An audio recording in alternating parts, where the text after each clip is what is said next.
पियावा कइले काला कातावा रे सखिया पियावा कइले काला कातावा रे सखिया तोड़ दिहल पापी पतनी नातावा रे सखिया। एगो विदेशिया फिल्म रहे दिनेश भैया के हम बोले रहनी लाइन हुए आप सबके गीत सुनाया जाता नहीं। अरे भैया श्री मनोज तिवारी जी खादी दोनों हाथ उठा के ताली बजा दी आप सब लोग। आज हमरा के बहुत अच्छा लगा था। हम तो बड़ा एनर्जी में बहानी लेकिन डर भी बा मन में। कैसे हे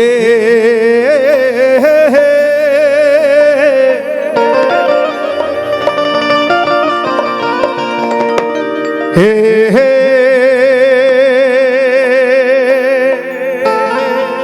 बढ़िया विदेशिया नाटक में इलाइन के गाँव कई बाटे कि खोलू खोलू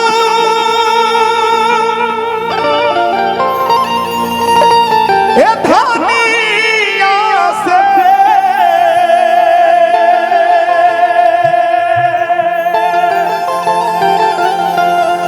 अरे कि खोलू खोलू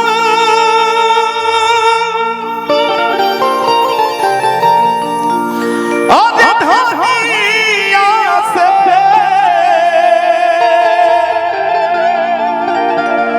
अरे कि बजरा के बारिया हो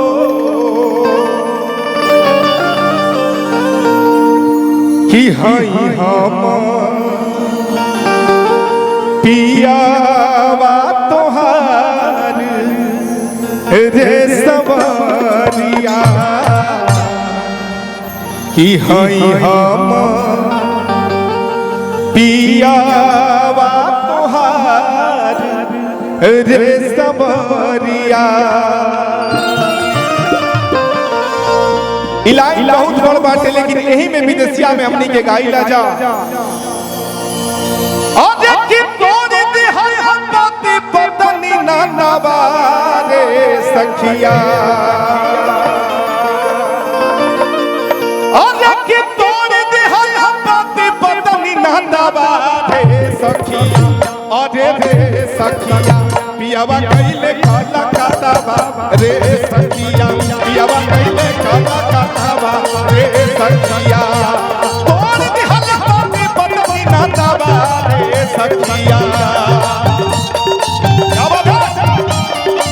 अरे तोड़ दिहल पापी पतनी नातावा रे सखिया अरे रे सखिया पियावा कइले काला कातावा रे सखिया पियावा कइले काला कातावा रे सखिया।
लेकिन भोजपुरी विधा पूर्वी छपरहिया चैता चैती ए मंच पे गावल हमनी के फर्ज बाटे।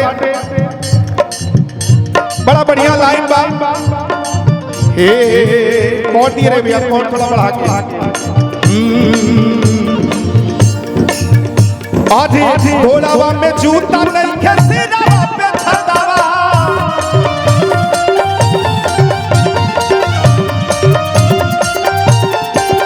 घोड़ावा में जूता नहीं खसेरावा पे छतावा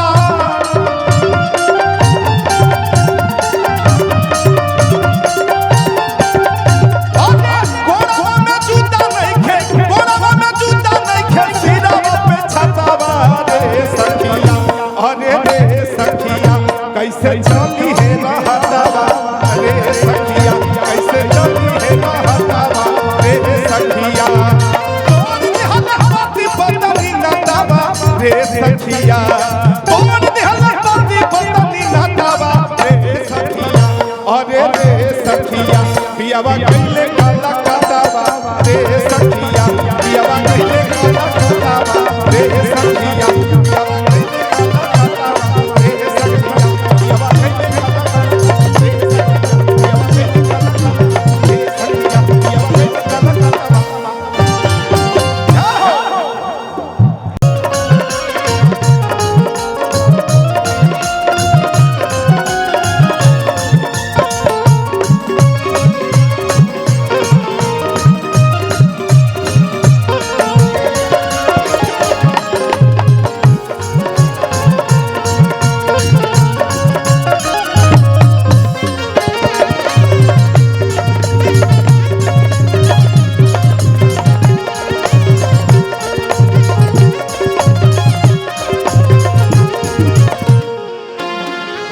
हेलो, सूर संग्राम चैनल टेलीविजन पे आवत रहे श्री मनोज तिवारी जी न्यायाधीश के में पद पे रहे और उस समय सबके आशा लाग रहे कि झंडा के लहराई।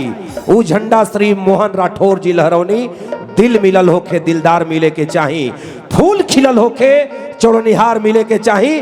और ये सांस्कृतिक कार्यक्रम के पहला चेहरा श्री मोहन राठौर बानी। ताली बजा के दुलार प्यार मिले के चाही। पूर्वांचल एकता मंच के मंच पे आवे के फिर से हमरा के सौभाग्य मिलल। सबसे पहले अच्छा लग रहा बाटे, समय के भी अभाव बा।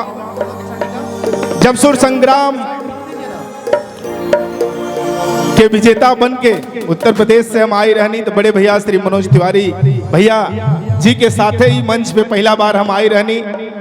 आज फिर भैया के साथे अब सामने बैठल बानी तो हमनी की तो डर लगबे करेला शुरू से।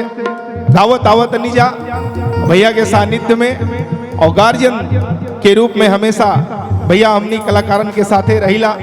और आज सौभाग्य बाटे की भैया सामने बैठ के सुनत आनी। रितेश पांडे जी, हमारे प्रिय भाई अंकुश राजा जी, तमाम आर्यन बाबू हमारे, और उधर निशा पांडे जी, तमाम सभी कलाकार आइल बानी जा। सबका स्वागत बा।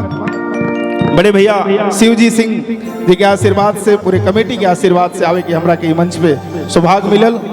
देश विदेश से जे भी आइल बानी जा सबकर स्वागत बाटे।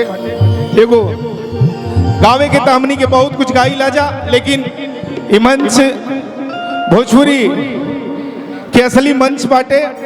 आए मंच पे उहे गीत होके के चाहिए जो हमनी के अभियान जारी बाटे भोजपुरी के 8वां अनुसूची में शामिल करे खातिर। तुम्हें हमरा याद आ गई